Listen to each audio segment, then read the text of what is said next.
ಎಲ್ಲ ವೀಕ್ಷಕರಿಗೆ ನಮಸ್ತೆ. ಇದು ಮಂದಾರ್ತಿ ದುರ್ಗಾಪರಮೇಶ್ವರಿ ದೇವಸ್ಥಾನ. ಇಲ್ಲಿಯ ಒಂದು ಯಕ್ಷಗಾನವನ್ನು ನಮ್ಮ ರಿಲೇಷನ್ ಅವರೊಬ್ಬರು ಹೆಬ್ರಿಯಲ್ಲಿ ಹರಕೆದ್ದು ಮಾಡಿದರು. ಹಾಗಾಗಿ ನಾವೆಲ್ಲ ಹೋಗಿದ್ದೆವು. ತುಂಬ ಚೆನ್ನಾಗಿತ್ತು. ಇದನ್ನು ಸ್ವಲ್ಪ ನಾನು ತೋರಿಸ್ತೇನೆ. ಸ್ಟೋರಿ ಏನಂದರೆ 5 ನಾಗಕನ್ಯೆಯರು ಸುಬ್ರಹ್ಮಣ್ಯ ದೇವರನ್ನು ಮದುವೆ ಆಗಲಿಕ್ಕೆ ಹೋಗುದು. ಅದರ ಬಗ್ಗೆ ಕೊನೆ ತನಕ ನಾನು ಇರಲಿಲ್ಲ.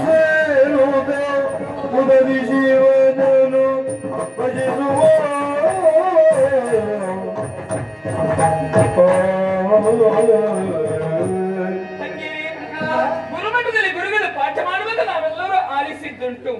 ಹೆಣ್ಣು ಯೋಗ್ಯ ವರನ ಕೈ ಹಿಡಿದು ಒಂದೆರಡು ಮಕ್ಕಳಿಗೆ ತಾಯಿಯಾಗಿ ತಾನು ಆ ತಾಯ್ತನವನ್ನ ಎಂದು ಅನುಭವಿಸ್ತಾಳೋ ಅಲ್ಲಿಗೆ ಅವಳ ಜೀವನ ಎನ್ನುವುದು ಸಾರ್ಥಕತೆಯನ್ನು ಪಡೆಯುತ್ತದೆ ಎನ್ನುವ ಹಾಗೆ ಹೆಣ್ಣು ಮಕ್ಕಳಂತ ನಮಗೆ ಆಸೆ ಇಲ್ಲದೆ ಹೇಳು.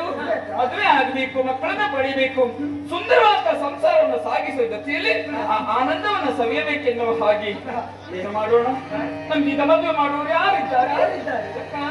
ಮದುವೆ ಮಾಡಿದ ತಂದೆಯನ್ನು ನಾವು ಕಳೆದುಕೊಂಡಿದ್ದೇವೆ. ಮಂಗಳ ಕಾರ್ಯ ಆಸೆಯಾಗಿ ಹಾಗೆ ಉಳಿಯಬಾರದು. ಮಕ್ಕಳಾದಂತ ನಾವು ಅದನ್ನು ನೆರವೇರಿಸಬೇಕು.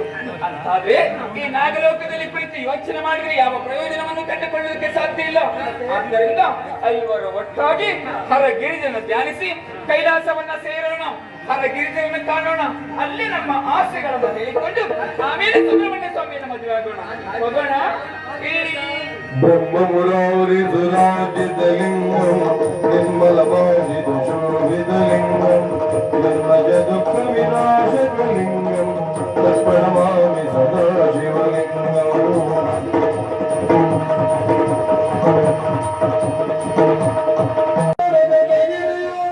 ಇದರಂತ ವರ್ಣಿಸಲ ಸದಳ ಕುಂದಿಪೋಬರು ಕೋಟಿ ಸೂರ್ಯರು ಎನ್ನುವುದ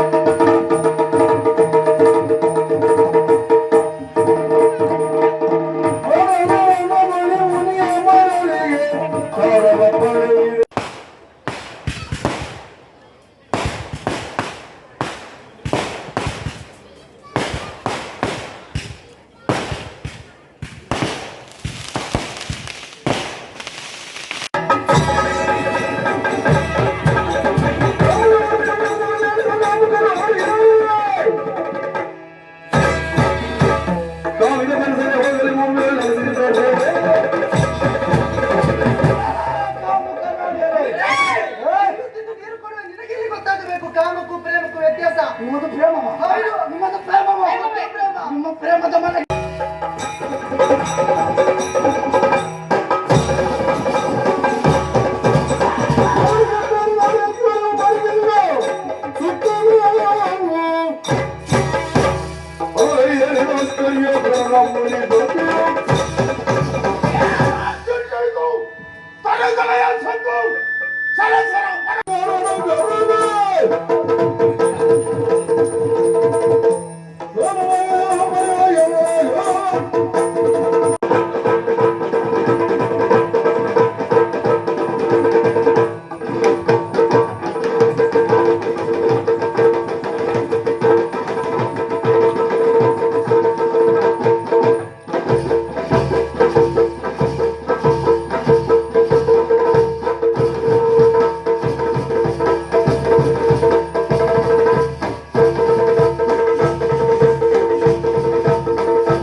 Fakir